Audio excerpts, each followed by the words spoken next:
Introduction, but first of all I'd like to say a big thank you for giving me this opportunity to come and share some of the adventures and stories and some of the lessons that I've learnt along some of the adventures.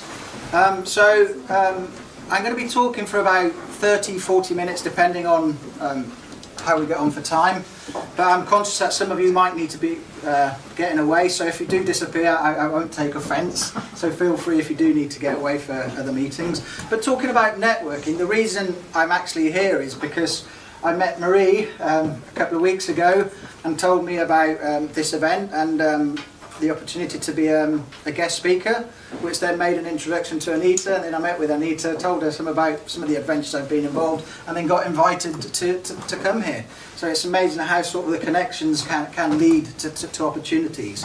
And I've never set myself up as a guest speaker. I just sort of, because of the lifestyle that I've led, it's led to different opportunities to come and be able to share those experiences. So as I say, it's not something that I don't promote myself as a guest speaker. It's more of opportunities that have arisen through talking to other people and being able to share stories and opportunities. So the adventure I'm going to talk to you about is called Cycling Nomads, and back in 2008 my partner and myself made the decision to go and leave our jobs and cycle the length of South America.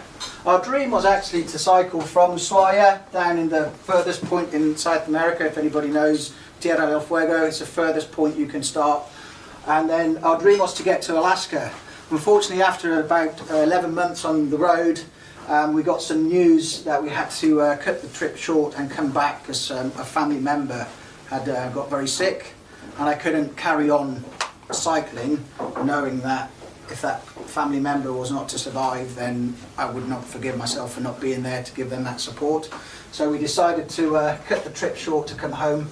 So we've got unfinished business, and I'll tell you about the next project which I'm working on for the future. So November 2008 we started in Ushuaia, Tierra del Fuego, and we cycled all the way up to Mexico. So here I'm going to share some photos and also some of the things that I learned along the way. So, big thing is, we all have dreams, but in order to make dreams become a reality, it takes an awful lot of determination, dedication, self-discipline and effort. So how did this dream come about? As a child, I was very blessed. I was brought up in Spain, and I can always remember having an atlas in my room. So I used to pore over that atlas as a child and imagine what would it be like to go and discover all these places. And one of my childhood dreams was actually to cycle around Spain. And I always set that as a childhood dream. And I was working in South America back in 2001, and that's where I met my partner Kelly. And we were both working as adventure travel tour leaders for a travel company leading trips out in Peru on the Inca Trail. And we would start talking about childhood dreams. And I said to Kelly, one of my childhood dreams was to cycle around Spain. And she said, well, why don't we do it? And I'm like, well, why don't we do it? So we both finished our contracts. I went on to do another contract in Cuba. Kelly had a contract in Spain. And we finished our contracts, came back to the UK, met up, went out, bought 2 bikes, and flew into Bilbao. And we went and cycled all around Spain. 8 weeks later, we decided, well, what are we going to do now? So we came back to Poole and then started, I started working with the RLI, and Kelly retrained as a school teacher. So it's interesting how following our childhood dreams sort of led to that sort of wanting to go and off and do more adventures. And then after 5 years of working in the UK, we were sort of, what are we doing now? So we went out for a walk along the Puerbex, and we all kind of said to each other, if there's one thing you could do right now, what would it be? And we both answered, I'd like to do some more cycling. So we said, well, what's stopping us? Why don't we do it? So again, the seed for this trip was sown, and we then started to put everything in place to make this trip happen. And I love this photo because it says Ushuaia, end of the world, beginning of everything. You know, and it was quite ironic that we were there having planned this trip for about 18 months, getting all the logistics in place to be able to go off, quit our jobs and go and cycle the length of South America. So first of all, the first day out after 18 months of planning this trip, you know, I built the bikes myself, researched what were the best bikes and spent a lot of time. And that first day out, just as we were leaving Ushuaia, my front rack cracked and collapsed. And this was on a Sunday in the middle of Ushuaia, and it was like, I couldn't have, what a worse way to start this adventure. But then it was dealing with challenges, and we were going to face with a number of challenges throughout the whole journey. So we had to be resourceful, and we had to be able to tap into local networks. And fortunately we met somebody on the road, and they said, oh yeah, there's a welder up there. He's probably not open on a Sunday, but if you knock on his door, I'm sure he'll help you out. So we pushed the bikes up there, knocked on the door, guy came, hey, yeah, no problem, just pop your bike in and I'll fix it for you. And straight away, it was a little hairline crack that had happened in one of the racks. And the only reason I can think it happened is when it was on the plane, it might have just been squashed slightly and damaged itself. But that's our first day out of Ushuaia. We were already facing a mechanical failure on the bike. And as I say, within an hour, we were back on the road, cycling out of Ushuaia, heading up north. And the first day we were faced with pretty much 4 seasons in one day. And this is coming out of the pass that just leads out of Ushuaia in heavy snowfall. And pushing the bikes up that first hill. And people ask me, how much training had you done to do this? And yeah, we were regular cyclists, and we'd go out and cycle most days around. But we were never sort of super athletes. We decided that we're not going to spend hours and hours training every day. We'll build up an endurance. And if one day we only do 10k, so be it. If one day we do 20, and we slowly built up sort of the average miles per day. And also we decided that we weren't going to put any time pressure on ourselves. If we decided that we arrived in a place that we found we'd like to spend a few days exploring, that's what we did. But however, Tierra del Fuego is very, very remote with not a lot there. A lot of sheep farms. And what's really nice is that they've built all these refuge, because a lot of people move with their sheep, and if they get caught out by the weather, they can come into one of these shelters and seek shelter from the weather. And these were an absolute blessing for us, because we were able to stop many a times and wrap ourselves up nice and warm out of the elements. And if anybody knows much about Patagonia, it is a vast, immense place with some spectacular sceneries, but also renowned for the wind. And the wind was very predictable, because it used to come on about 12 o'clock. It's almost like somebody turned a switch on and the wind would arrive. And that's where these refuges would be an absolute godsend. And that's what it was like inside. And we had to be prepared, especially for the first part of the journey, because we knew that we were going to be in extreme conditions of possibly really, really cold temperatures. So we need to carry enough equipment to allow us to, and we decided that we were going to camp for most of the way. So that's Kelly tucked away in a 4-season sleeping bag, and you can see the rain sort of dripping off our equipment there, because we got quite wet. And then as we progressed, we start to come across a lot of what are called estancias, which are big sheep farms and there. And the lifestyle they lead, they have these group of workers that live there. A lot of them are seasonal workers that come in for different parts of the season. But going back, it was like going back 100 years. The lifestyle they led, the way they cooked and everything, and the hospitality we received. You know, after cycling for about 40, 50k, and then to come up to an estancia and say, oh, any chance that we can camp on your land? Next thing, oh, no, you don't need to camp, come in, we've got a spare room here for some of the workers, come and use these rooms. Are you hungry? And then the next thing, we're invited to dinner. And you can see they had the chef there preparing the food for the workers. And I say, we didn't want to impose on them, because we didn't feel that that was the right thing to do. However, the hospitality they offered was like they wanted to, and being able to sit down for dinner and end up sharing stories for hours on end. It was just, what an experience, you know, and it was all very impromptu as well. You know, there's no expectations, and it was just such a simple way of just being able to sit down in the evenings, no televisions, no internet, and just share stories with people and listening to everybody's different stories. How important was it you spoke Spanish fluently? It helped. It did help, but again, it wasn't necessarily a barrier to their hospitality, because we've met other travellers that weren't necessarily fluent in Spanish, but they had received similar hospitality, and that's where you just communicate as best you can.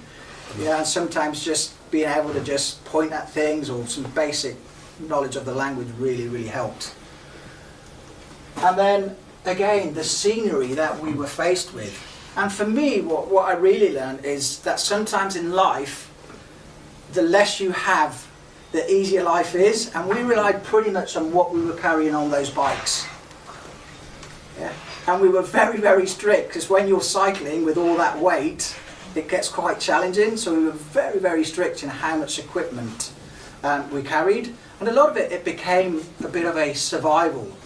You know, so it was about where are we going to get our water from, where are we going to get our food from, where are we going to sleep tonight, you know, where are we going to pitch our tent. So everything was very strict back to the sort of basics of human needs. And that for me was quite refreshing, because it sort of, you got rid of a lot of the things that tie you down in a daily life. And that just being in that open road was just like an amazing awakening to what an amazing world we live in. You know, and sometimes the simplest things in life are what can make you happy. And then again, seeing some of the spectacular glaciers down there. You know, the Perito Moreno Glacier, which is tucked in the Andes there, just about a quarter of the way up through Patagonia. And again, to be able to stand there looking down on these glaciers was absolutely fascinating.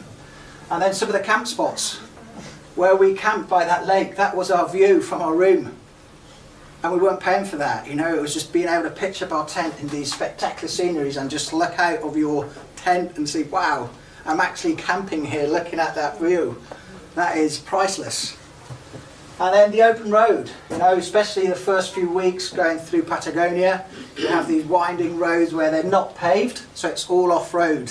So it was constant battering and trying to cycle. And then at about 12 o'clock that wind would come in and we had to seek shelter. Also the animals we saw as well, you know, armadillo. So we'd be cycling along and then an armadillo would cross the road and like, wow, this is amazing. And then you'd see the rheas, which are like an emu, ostrich type bird.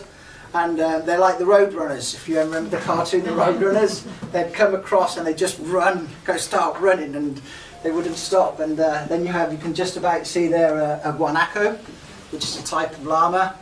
And again, just seeing them in their natural habitat. And occasionally you'd see condors. You would look up and you just see the condors just circling around in the sky. And being in nature just sort of reminds you of the world that we live in, and what an important duty we have to make sure that we look after the world. And then this was a typical campsite spot, so we'd try and shelter ourselves from the wind. So if we had a culvert or a bridge, we'd try and tuck ourselves in to get out of the wind. And it was really beautiful, because you'd come out at night and just stare at the stars, and you could just stargaze for hours in the immense skies. And then again, as we started to head further north, we'd crisscross the border in and out between Argentina and Chile, and then we travelled along the Carretera Austral, which is in the Chilean side.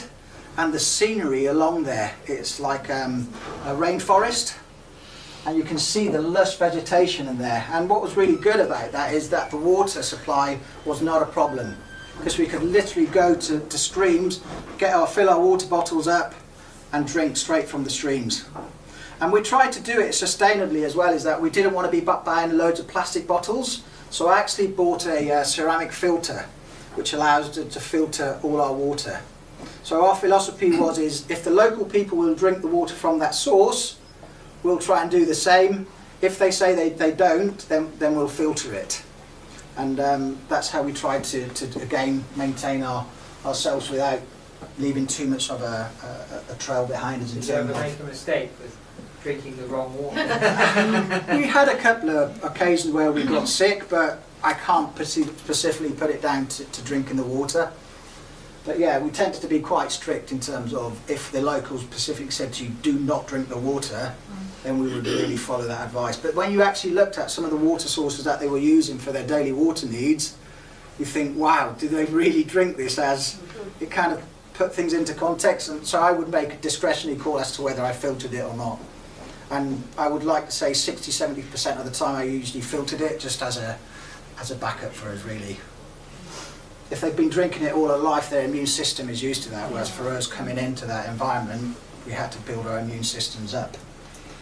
And then people that we met along the way, we thought we were doing this amazing adventure and we're like out there, and then suddenly we'd get a British couple in their 4x4 that had been travelling down from Alaska. You know, so we start to meet more and more people out there doing these types of journeys. And then I was very lucky. I worked in Chile in 1997 with the Raleigh International Expedition, and I got to know this farming community very well. And when I finished my expedition, I went and stayed with them for a whole month. And I went back to visit them, and as traditional in Chile, they like to roast their meat. So they actually put on a traditional Chilean barbecue, which was a lamb there. And as I say, they live very, very much in touch with the nature. Their animals are really, really precious, their livestock, and they have very traditional ways of farming. And what's interesting is that this is very, very close to all the colonies where the Welsh settled back in the late 1800s. And some of the farm machinery that is still being used on these farms are what the Welsh brought out there back in the late 1800s. So to actually see the land being ploughed with a plough from the late 1800s still being used, being by oxen cart, and also the, as I say, phenomenal to see the lifestyles. And again, maintaining very, very traditional ways of cattle rearing. These were spectacular. These are the monkey puzzle trees, which are original from Chile. To actually go through forests of these monkey puzzle trees was actually fascinating. And then again, some of the landscapes that we camped in. This is under an active volcano, and you can just see all the lava flows. And occasionally we'd be camped and you'd hear this big explosion, and there'd be a bit of lava being spat over the top, which was quite scary, but also sort of making you realise that how we are reliant on nature, in terms of nature has power, and we're there as guests, really. And then again, just another picture of some of the scenery that we went through. And a lot of it was, the only way was up. And I actually had an altimeter on my watch, and we worked out over the 11 months that we were cycling, we'd done the equivalent of Everest 13 times coming down. So it was quite phenomenal. And some days we were actually pushing up. And we tried to keep away from busy roads because we didn't want to be on the busy road. We tried to sort of look for sort of routes that were less sort of main routes. So by getting ourselves sort of further inland or away from the big routes, it allowed us to explore some really remote communities, which meant quite challenging cycling conditions at the time, and a lot of pushing uphill at times. But yeah, the rewards were phenomenal because we'd arrive in little villages, and they were very curious as to what we were doing. What are these two idiots doing on their bicycles? Do you need a place to stay? And as I say, the hospitality we received, because they were curious and we were curious, and we were able to share some amazing experiences in terms of sitting down, having dinners. And to this day, I'm still in touch with some of the people that we met 10 years ago. You know, so it is, yeah. And as I say, time and tide will wait for no man. So if you have dreams, if there is things that you want to do in life, take those opportunities. Yeah. And this was an opportunity that we took, and looking back on it, it's something that will live with us for the rest of our lives. And as we started to get north, especially on the Chilean side, we started to arrive into the Atacama Desert. And we were quite worried. This was one of the areas of the trip that quite worried me, because I knew that water was very, very scarce. so we weren't going to be able to stop in streams and filter water and get water. So we had to plan our days very, very carefully. And usually every sort of 60 to 100 kilometres they have these truck stops where you can get water. And most of that water is brought in by lorries, so it's quite a precious commodity. And again, what you'll find is along the road, the Chileans and the South Americans as a whole like their religious shrines. So it was interesting seeing all the different shrines that had been put up along the roads with different people asking for different things, and you could read notes, and quite an interesting place to stop and spend a couple of minutes looking at what people were going through and asking for. And then we were cycling near Antofagasta on the north side of Chile, and suddenly this huge hand appeared out in the desert, and this is a sculpture that was done to sort of represent the sort of people that are looking for things in life. And there's this sculpture, and there's one on the Chilean side, and there's another one in the east coast and on the west coast, and they're linked. And as I say, it's quite spectacular to sort of see this hand appear in the middle of the desert out of nowhere. And then again, some of the places that we arrived to were like ghost towns. This is from the British were out in the North Atacama Desert in the late 1800s, and it was all stemmed by the nitrates industry. So there's these whole towns and communities that built up sort of the late 1800s and 1900s, early 1900s. However, when the nitrate industry declined, these whole infrastructures, just people left. And to go back, they're almost 100 years later, you're walking through these ghost towns, but everything, and this is a railway network that was set in place. And as I say, just to be able to walk around these places, it was almost a little bit eerie to think that 100 years ago, these whole communities built up around that nitrate industry. After about 20 years, when the nitrate need for nitrates declined, the whole infrastructure that was left behind was quite amazing. And then going through some key sort of geographical points, so the tropics, and then moving on into the Atacama Desert, again sceneries that were just breathtaking. And then looking for those little camp spots, again we found little spots that had a little bit of a stream where we could access the water. But what was quite interesting in Chile is that a lot of the communities that were in the Andes have had to move because they no longer have that water supply.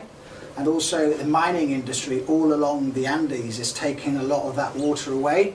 So a lot of communities that relied on that water coming down from the mountains, because the mining companies have actually started to take that water for the mining industry, it's completely taken away the livelihoods of these communities. So it's quite interesting again visiting all these remote communities that have slowly declined because of lack of resources that have been no longer available to them. And then this is when we crossed into Bolivia, a small little mining town on the top of about 4,000 meters of altitude, a place called Oyagüe on the Bolivian and Chilean border. But yet the skies were absolutely spectacular, and the feeling of being out there. And then again looking at some of the old machinery that was brought into to help build all the roads and railway networks to support that industry. And then coming into these remote Bolivian villages that rely on the alpacas and the llamas for their livelihoods. And again the hospitality we received. It was just, again, you could not have asked for more. And then we got into the salt plains of Salar de Uyuni. If anybody knows Bolivia, there's these huge salt plains, and this is a little island in the salt lake. And being able to see that was absolutely spectacular. And we thought, wow, we are in the middle of this salt plain, middle of nowhere, hardly anybody around, and we met this couple cycling. Not only cycling, but they had their 2 kids with them. So he was a Scottish guy and she was Australian, and they'd taken 6 months out to go cycling. And they were cycling in Bolivia with their 2- and 4-year-old. And this is a picture of their kids. So we thought what we were doing was hard. They're doing it with their 2 kids. And it was fascinating to see the sort of the childhood they were having. It's like exploring things, and we're like, God, wow, different perspective. And then other travellers that we met. This Brazilian guy we met on the going into Cusco in Peru, and he'd been on the road for 13 years. He left Brazil 13 years ago with hardly anything, but he just had this desire to go and travel, and he travelled the whole of South America. And we met him while he was in Peru. And we had about an hour. We just got talking, and the stories he was telling, and it was just fantastic. What a way of life that I would never have imagined. 13 years cycling around South America. And you can see all the little mementos he gathered along the way. He's like, why are you carrying that big Michelin man? And he told me the story that somebody had given to him, and he didn't feel he could get rid of it because it meant quite a lot of sentimental value. And then we got into Cusco, which is where Kelly and I originally met, so that was quite a special moment in the Plaza de Armas in Cusco to revisit some of the places we had worked when we were working for the travel company. And then there was days where we just thought, oh God, what are we doing? You had about 4 or 5 days, because the way the valleys worked, you'd climb for about 3 or 4 days, get to the top, get down to the other side in about 20 minutes, and then you had another 3 days to get to the top before you did that again. So yeah, looking at things like that, like, oh right, really? But you just had to manage it in small little bite-sized chunks, and there was no pressure again. If we just did 20k a day, that was enough. And then we got into the north of Peru, and we dropped into the jungle, a place called Huánuco, and we came across, it was Easter, and we came across these most amazing religious celebrations where they were enacting the crucifixion of Jesus, and they had a French guy that they brought in specifically to play the part of Jesus, and we were the only foreigners apart from the French guy who was playing Jesus, so everybody thought we were related to him, so they kept on asking us, no, what's he doing? Well, it was like, no, we're just here as guests. So it was quite funny, and we followed the whole procession for the whole day, to the point where they went outside of the village and reenacted the crucifixion, so it was quite interesting watching. They did, they actually tied his hand, but in some places they actually still, as a reenactment, they actually do crucify people. In some countries, yes. It's shocking, but that's what they do. It's their... No, fortunately they didn't, they just tied him on and... You two weren't the ones on either side. Well, that's quite amazing. And then coming out into Peru, this is Huaraz, Cordillera Blanca. If anybody remembers Touching the Void film or book, if you've read it, it's this is Cerro Huaraz, which is where that incident happened, and we were cycling along and then dropping down back onto the coastline through these spectacular canyons.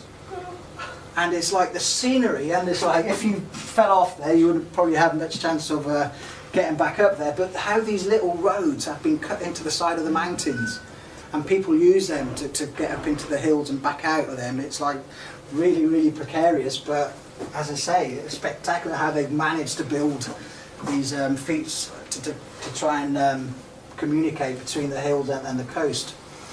And then again, more cyclists. These were Argentinian brothers that were cycling around, and then meeting local children in communities. And when we set off, we decided we were going to do it for charity as well. So we were raising funds for Julia House here in Poole, and we were also raising funds for an international charity called SOS Children's Villages. So along the way we had the opportunity to come and visit some of the projects that we were raising funds for. So that was quite rewarding. And then, as I say, some places we'd arrive and people would come out and mob us and also just want to sort of interact and find out what we were up to. And those spontaneous moments where you just weren't planning on staying there, suddenly you end up staying there for 2 or 3 days and meeting these amazing communities who just want to share the little they have. They want to share with you and listen to your stories, and you listen to their stories. And again, it was just so rewarding to be able to do that.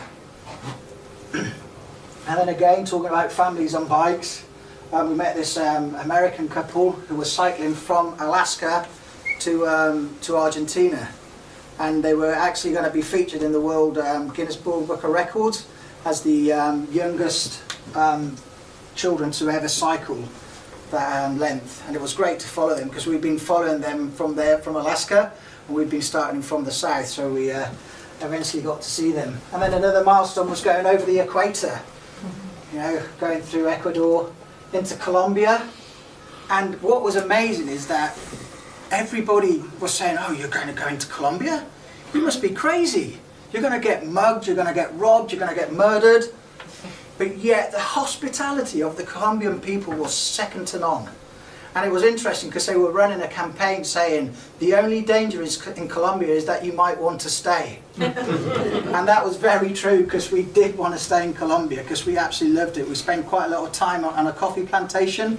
We ended up doing some voluntary work at a coffee plantation, and Kelly did some teaching in the local, English teaching in the local community, and those opportunities just came out of nowhere. You know, and it was really difficult to actually leave after we spent 2 weeks in this small community up in the Colombian-Ecuador border. And then going across the Panama Canal, seeing that feat of engineering, we pretty much cycled the length of the Panama Canal, and to actually see all the work that had gone in there to get that canal built. And then a few mechanical problems which we dealt with along the way.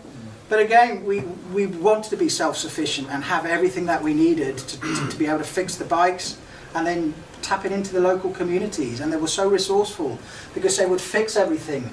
Things like my shoes here in the UK, if you get to the point where your shoes are no longer good, you probably chuck them in the bin.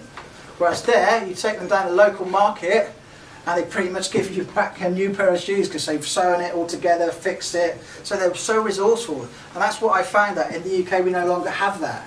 Whereas in communities like that, you can go in and find the local shoe fixer.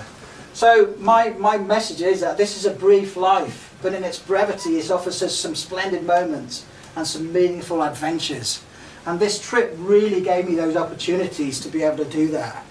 Meeting local people, trying the local foods, just on the roadside cafes where you'd stop and have a nice empanada. And then going to the local markets, buying the local fresh food. And then finally arriving in Mexico, which was like, wow, did we really cycle all this way? You know, it was fascinating just to get over the border into Mexico. And what I particularly liked is going over the borders, because you always have that hustle and bustle of crossing the borders, and there was all these different people trying to sell you things and offering you services, and it was quite a magical place to go across the different borders and seeing how entrepreneurial people are, setting up all the small businesses that rely on the border crossings. And then my big message to everybody is that 20 years from now you would be more disappointed by the things you didn't do than by the ones you did do. Therefore, explore, dream and discover. So if you've got any dreams, whether it's a business, whether it's going travelling, whether it's owning a boat or going, you know, you have to work hard to get there. But follow your dreams. And as I say, we did that, and we managed to cycle through 13 countries. In 11 months, we clocked 10,000 miles, an average of about 60 miles a day, that works out at, and we lived on £5 each. So our budget for the whole trip was £10 between the two of us. What? £10 for the £10 per day for the whole trip. Yeah, it would have been nice, £10 a day. I'd still be cycling. So we did it on a really, really tight budget. But yet the rewards have been absolutely unforgettable. New friends and unforgettable experiences. So that's really a little bit of a quick whistle-stop tour of some of the things that we experienced cycling through South America.